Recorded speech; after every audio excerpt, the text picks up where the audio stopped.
Hello everyone, welcome back to latest update series of Drishti IAS. This is Divya Kavatra and today we are discussing on the recently passed Uniform Civil Code Bill of Assam. Alright, so Assam has become overall the third state and the first one in the northeast to actually pass the bill. So what does the bill entail? What kind of bill they have passed? Since the state comes from northeast, naturally there has to be some special provisions pertaining to Schedule 5 or 6, right? As per the protected areas. So let's see what kind of UCC bill they have built and what are the features there and how does it pertain comparing to the rest of the UCC bills already existing in the nation. All right. Okay, then let's start. And first of all, let's discuss what the bill entails.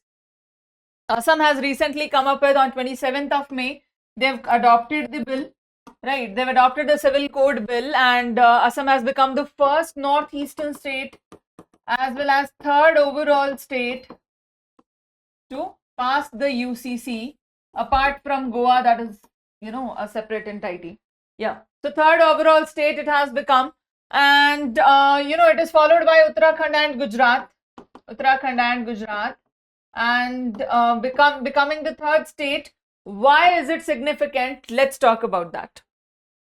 It is significant because first of all, it is coming from northeast, special protected areas, tribal rights, all these things were already, an issue, and these were to be followed in all the cases and all the norms. So right now, when UCC has been introduced, what is going to happen here? See, they have, protected the rights and done everything under certain channels. How so? They've talked about marriage. Okay. They've talked about divorce. Okay.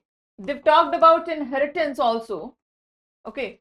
They're talking about inheritance, and while talking about inheritance and while talking about the entire structure of it, they are also focusing on, at the same time, they're saying that we would want to talk about live-in relationships openly.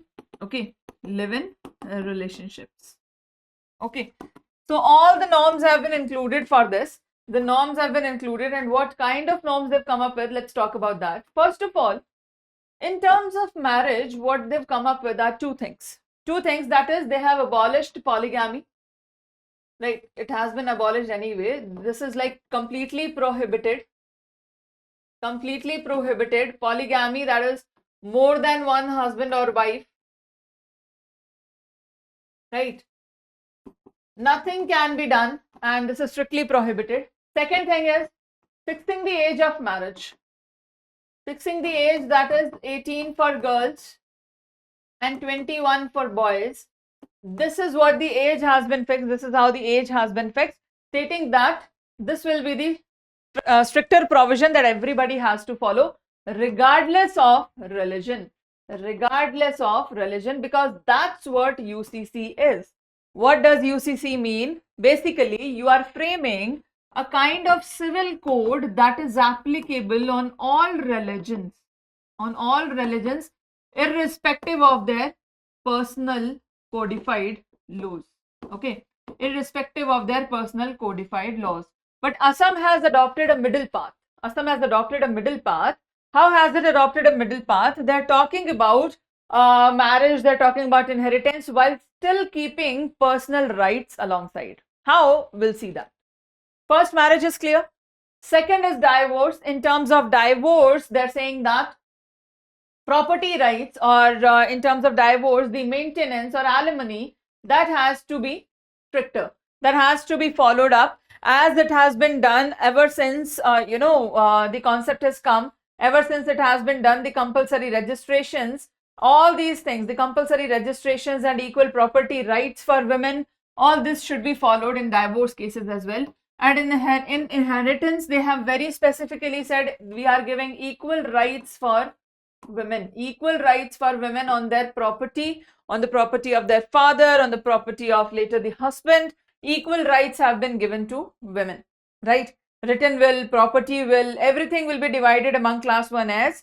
This will say that daughters and mothers, they will get the exact same share as son. Okay, yeah.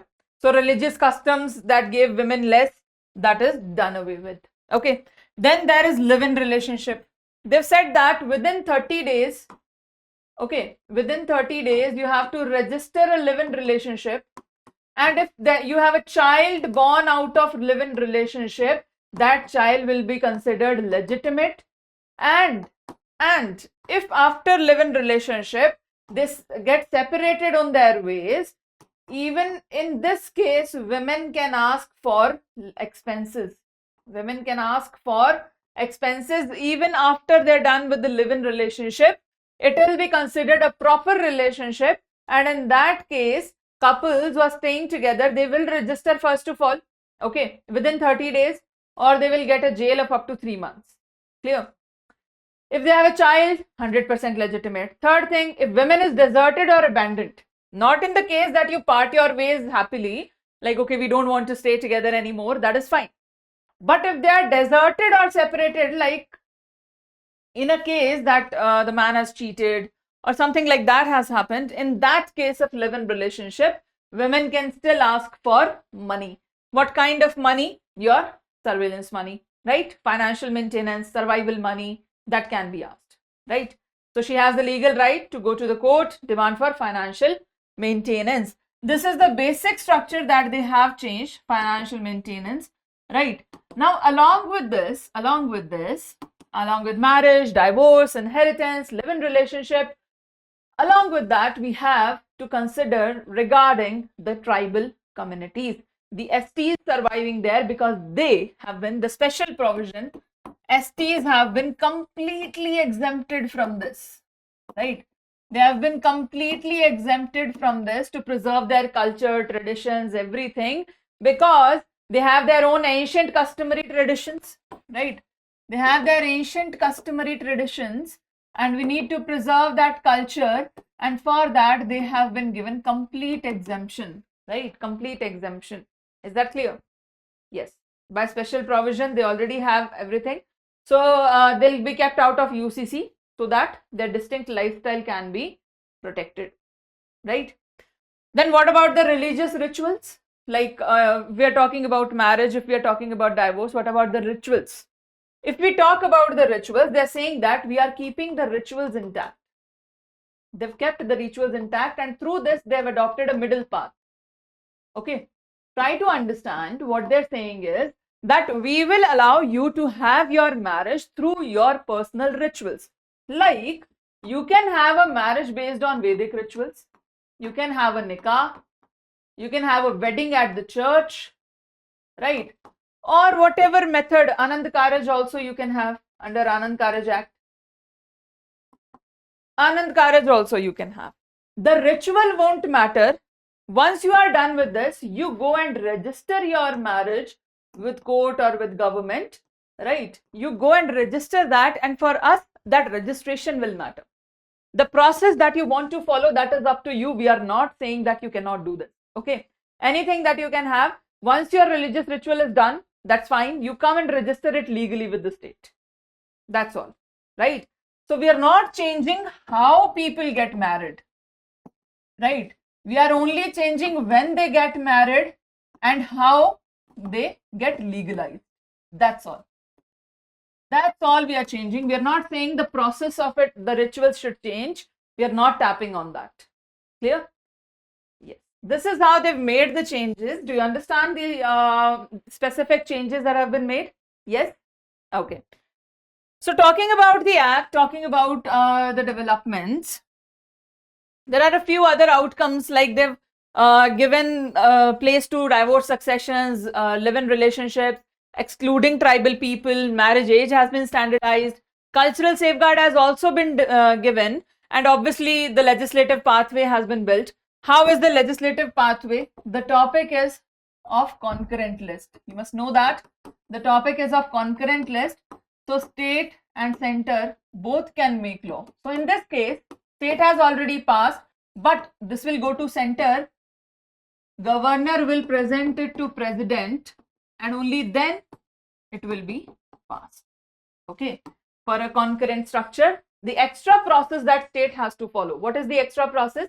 You pass the bill, then it goes to governor, then the governor has to preserve it for president. Clear? That is how this bill will be passed. So President will take care of it under Article 254 Part 2. Okay, President will give assent or deny. Is that clear? Yes, that's how this will be done. And if we talk about constitutional provisions, we know UCC is covered under 44th article of DPSPs, which are non-justiciable. So naturally, we have to pass a law to make them justiciable or to apply them. For their application, we need a law. That's why they've come up with a separate law for it. Is that clear?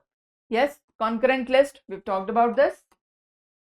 What are the special protections given to the Northeast? Because of the 6th schedule, they have autonomous district councils. And because of that, the explicit condition, they have prevented direct constitutional conflict by stating that we won't be applying UCC on the tribes. Clear? Yeah. Now, along with these, there are other states as well who have before applied UCC. For example, we have Goa. First of all, we have Goa, the only state with constitutional, continuous operation of UCC. They've been following the Portuguese Civil Code of 1867, which retained and got liberation from 1961 as well. So the newly drafted code by Indian legislature, they have adopted. In Uttarakhand, which was the first state to draft, pass a post-independence UCC.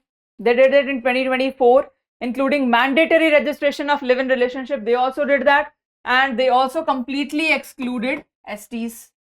Then came Gujarat alongside Uttarakhand and Assam.